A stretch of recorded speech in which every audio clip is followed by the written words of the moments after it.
Bryan Kohberger has been sentenced to life without parole for unaliving 4 college students in Idaho.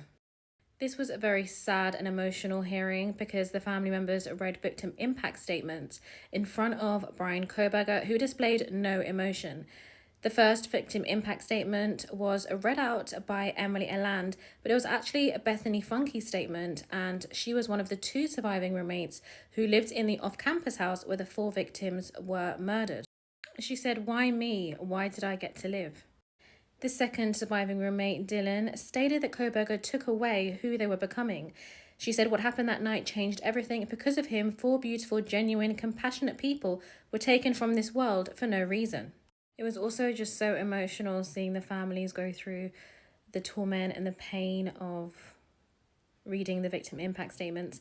And there you have Kohberger displaying absolutely no emotion, any remorse.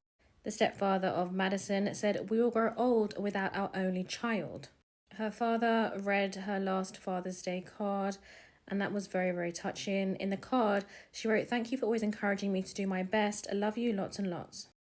Kaylee Goncalves' father physically moved the lectern to face Bryan Kohberger and said, "Today we're here to finish what you started." The father of Madison Mogan said, "She was the only great thing I ever really did." Steve Goncalves called Kohberger a joke and said, "The world's watching because of the kids, not because of you. Nobody cares about you. In time, you'll be nothing but 2 initials forgotten to the wind." Kaylee's sister Olivia, for me, was very heartwarming and emotional and extremely passionate. She called Kohberger a defendant and said, "Sit up straight when I talk to you." She told Kohberger that he's as dumb as they come, adding that no one thinks you're important.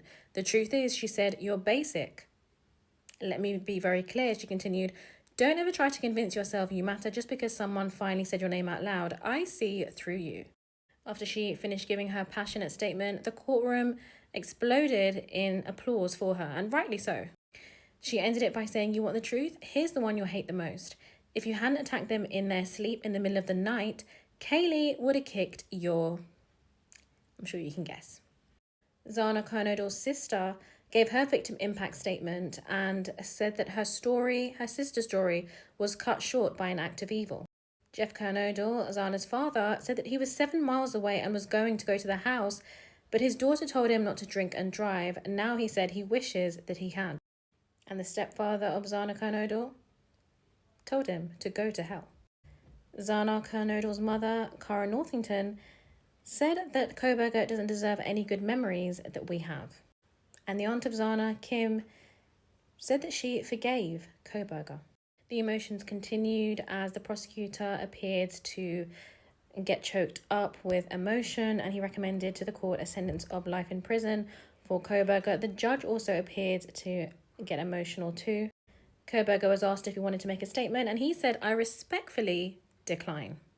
The judge said the time has come to end Kohberger's 15 minutes of fame, and as I said, he sentenced him to life without parole for the 4 murders of the 4 college students. It's likely that he'll be sent to Idaho's only maximum security prison, the Idaho Maximum Security Institution, which opened in 1989 to confine the state's most disruptive male residents. As always, let me know what you think in the comments below, but this was very emotional.